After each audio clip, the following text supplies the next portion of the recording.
What is the Green value for the function f y square equal to g x square for the region x equal to 1 y equal to 2 equal to from the origin. देखिए मैंने बोला कि vector calculus बहुत important chapter है, ये वहीं से आया हुआ है, ग्रीन्स थ्योरम का कॉन्सेप्ट है। मैंने आपको गास डाइवर्जेंस स्टोक थ्योरम्स ये सब by naming theorem vector calculus में आती हैं, और आपने देखा भी है स्टोक थ्योरम क्वेश्चन भी गया है पीछे।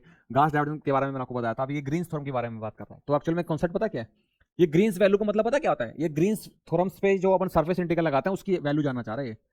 तो ग्रीन्स थ्योरम के बारे में आपको मैंने सिखाया हुआ, याद आ रहा है आपको? Green's theorem in plane. पहला चलो मैं आपको नॉलेज के लिए इसकी स्टेटमेंट फिर से याद दिला देता हूं, क्या स्टेटमेंट थी याद रखिए इजी। स्टेटमेंट ये थी कि line integral over the close curve C f1 dx plus f2 dy is equal to surface integral over s curly f2 by करली x माइनस करली f1 बाई करली y dx dy। याद आ रहा है? यही तो थी। अब यहां पर f1 dx f2 dy है, तो यहां पर करली f2 बाई करली x माइनस करली f1 बाई करली y। लेकिन अपने पास क्वेश्चन में क्या दोस्त, f और g है, तो कहीं ना कहीं ये f1 की बात कर रहा है और ये f2 की। भाई दो फंक्शन है ना, तो यहां पर f और g कर रहा है, अपन लोग पढ़ के आए वो f1 f2 बात वही है, कॉन्सेप्ट वही है, यूज करना आना चाहिए।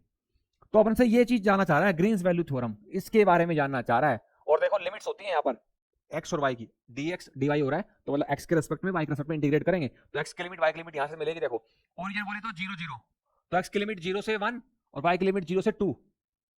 तो अपन को ये चीज निकालना चाह रहा है, मतलब अपन से क्या जानना चाह रहा है दोस्त, ग्रीन वैल्यू जानना चाह रहा है अपन से, ग्रीन्स वैल्यू जानना चाह रहा है अपन से। तो अपन क्या करेंगे, डबल इंटीग्रल करेंगे पहले। अब देखिए dx dy तो पहले x के रेस्पेक्ट में करेंगे, तो x की लिमिट पहले आएगी, x की लिमिट 0 से 1 है, y की लिमिट बाद में करेंगे तो y की लिमिट बाद में आएगी।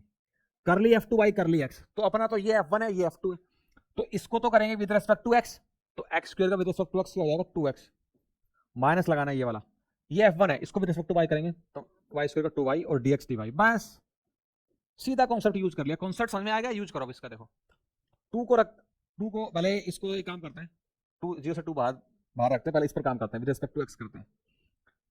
To as it is x का हो जाएगा x square by 2 minus 2y, अब रिस्पेक्ट टू x कर रहे हैं तो 2y कांस्टेंट रहेगा, और इसके मल्टीपल में 1 है, तो 1 का इंटीग्रेशन हो गया x, लिमिट रखेंगे 0 से 1 और dy।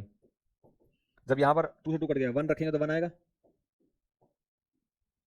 यहां पर रखेंगे 1 तो माइनस का 2y आएगा, और लोअर लिमिट रखेंगे 0 0 हो जाएगा dy। अब y का रेस्पेक्ट में इंटीग्रेशन कर दो, तो 1 का तो हो जाएगा y और इसका हो जाएगा 2y स्क्वायर बाई 2, और लिमिट रखेंगे दोस्त 0 से 2। तो यहाँ पे 2 रखेंगे अपर लिमिट तो 2 आएगा, ये 2 से 2 कट गया, यहाँ रखेंगे 2 का स्क्वायर तो -4 हो जाएगा, लोअर लिमिट पे ये 0 और 0 हो जाएगा, तो अपना 2 -4 कितना जाएगा, -2, मतलब option C is the right answer. Correct है ना? तो ये कॉन्सेप्ट यूज हुआ यहाँ पर।